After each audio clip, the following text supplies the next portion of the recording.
Bismillahirrahmanirrahim.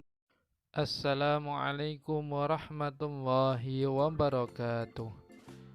Bagaimana kabarnya anak-anak yang soleh dan solihah? Semoga semua dalam keadaan sehat dan selalu dalam lindungan Allah Subhanahu wa Ta'ala. Kembali lagi kita belajar dari rumah untuk mata pelajaran Pendidikan Agama Islam dan Budi Pekerti Sekolah Dasar kelas 4. Bagi kalian yang belum subscribe, silahkan tekan tombol subscribe terlebih dahulu dan silahkan absen dengan cara tulis nama dan asal sekolah kalian pada kolom komentar. Terlebih dahulu, mari kita berdoa kepada Allah Subhanahu wa Ta'ala agar diberi kemudahan dalam belajar dan mendapatkan ilmu yang bermanfaat. Bismillahirrahmanirrahim. Amin. Anak-anakku yang soleh dan solehah, pada pertemuan hari ini kita akan belajar dengan materi perilaku yang mencerminkan pemahaman ibadah sholat. Pertama, kebajikan terhadap sesama. 1. Melatih kekompakan. Pada saat sholat berjamaah akan terlihat kompak. Imam memulai sholat dan diikuti oleh makmumnya hingga selesai. Gerakan sholat imam dan makmum selalu kompak. Kekompakan sholat tersebut dapat dijadikan teladan. Misalnya kekompakan dalam kerja bakti membersihkan sekolah. Ketika waktu kerja bakti tiba, maka tak seorang pun yang duduk-duduk santai, mengobrol, dan berdiam diri. Semua harus saling bahu-membahu agar tugas kerja bakti selesai dengan baik. 2. Mematuhi perintah ketua kelompok. Dalam sholat berjamaah, imam selalu diikuti oleh makmumnya. Takbir, ruku, iktidal, sujud, tasyahud, dan gerakan imam lainnya selalu dipatuhi makmumnya. Sepanjang sholat imam benar, maka harus diikuti makmumnya. Makmum tidak boleh mendahului gerakan imamnya. Pelaksanaan sholat berjamaah dapat dijadikan teladan. Imam sholat sama dengan ketua kelompok.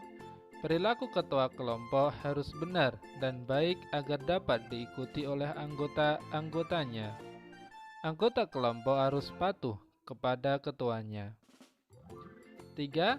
Tidak marah bila dinasihati. Imam sholat harus mau diberitahu kesalahannya. Makmum sholat juga harus mau dan berani memberitahu kesalahan imamnya. Ketika gerakan imam salah, makmum berucap Subhanallah. Ketika bacaan imam salah atau lupa, makmum harus membentulkannya. Semua tindakan imam dan makmum tersebut hanya untuk kebenaran dan diikhlaskan karena Allah semata. Begitu pula ketika bekerja atau bermain bersama. Kita tidak boleh gampang marah, kita harus saling menasihati. Semua itu dilakukan untuk kebenaran dan karena Allah semata. 4. Suka mengirimkan salam dan mendoakan teman. Setiap sholat selalu diakhiri dengan ucapan salam. Salam adalah ucapan untuk keselamatan, kerahmatan, dan keberkahan bagi orang lain. Dengan demikian, sholat mengajarkan kita untuk saling memberikan salam sesama teman. Apalagi, salam juga bisa bermanfaat untuk mendoakan teman. Dengan saling memberi salam, mendoakan, kamu akan bertambah akrab dengan teman-teman. Yang kelima, menepati janji. Orang yang terbiasa sholat di awal waktu akan pandai mengatur waktu. Ia tidak suka menunda-nunda waktu sholatnya. Sepertinya ia sudah punya janji kepada Allah untuk menjumpainya pada awal sholat. Dengan demikian, orang yang terbiasa sholat tepat waktu akan selalu menepati janji-janjinya kepada sesamanya. Kebajikan terhadap sesama yang keenam adalah memupuk rasa solidaritas. Sholat diwajibkan bagi setiap muslim tanpa adanya pembedaan, kaya, miskin, laki-laki, wanita, pejabat, rakyat jelata, pintar, bodoh, safar, sehat, atau yang sakit sekalipun. Bahkan tidak ada pembedaan atau pengkhususan saf-saf sholat di dalam masjid.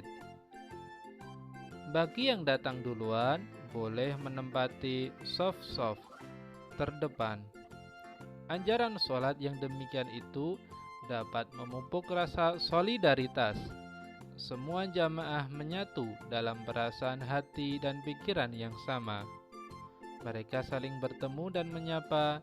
Akhirnya, mereka dapat saling membantu dalam kebaikan.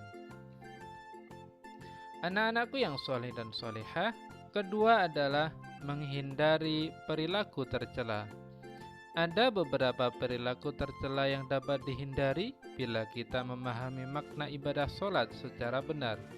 Beberapa perilaku tercela tersebut adalah: 1.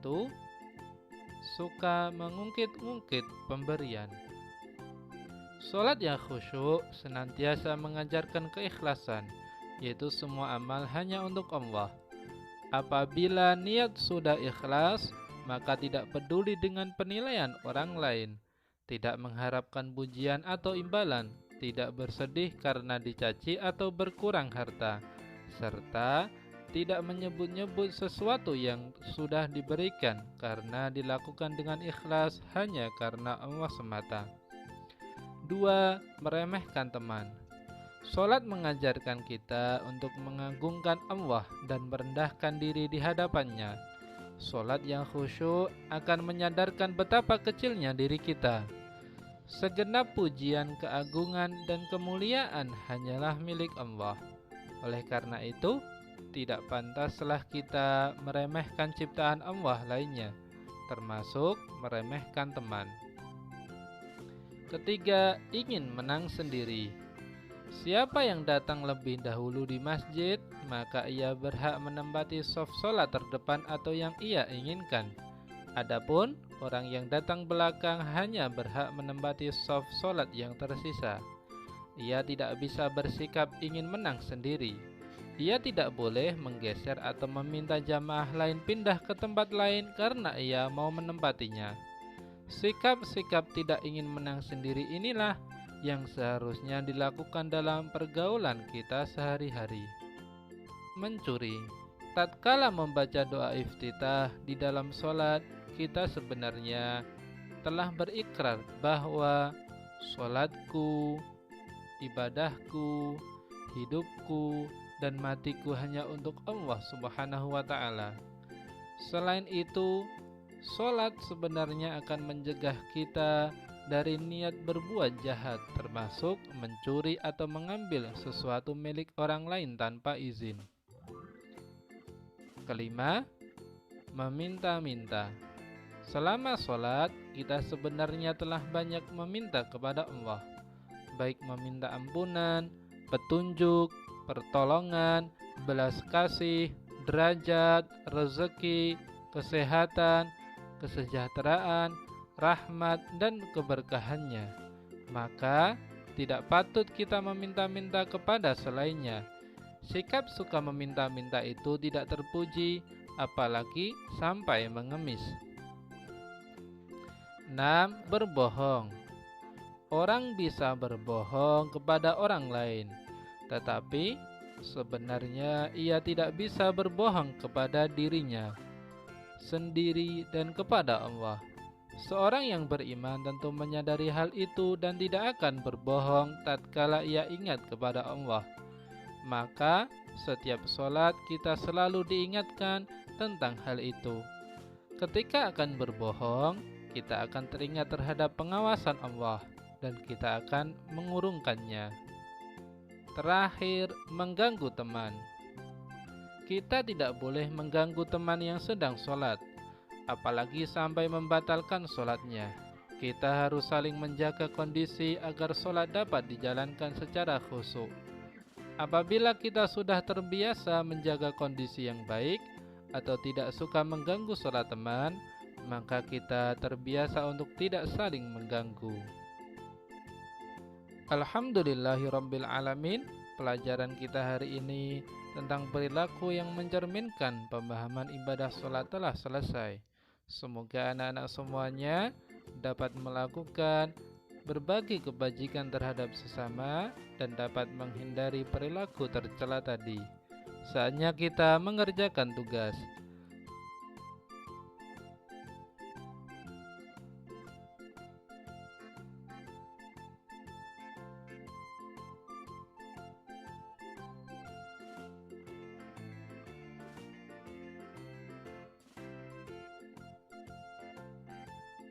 Selamat mengerjakan dan tetap jaga kesehatan. Mari kita akhiri dengan berdoa. Subhanakallahumma wa bihamdika asyhadu an la ilaha illa anta astaghfiruka wa atubu ilaik. Wassalamualaikum warahmatullahi wabarakatuh.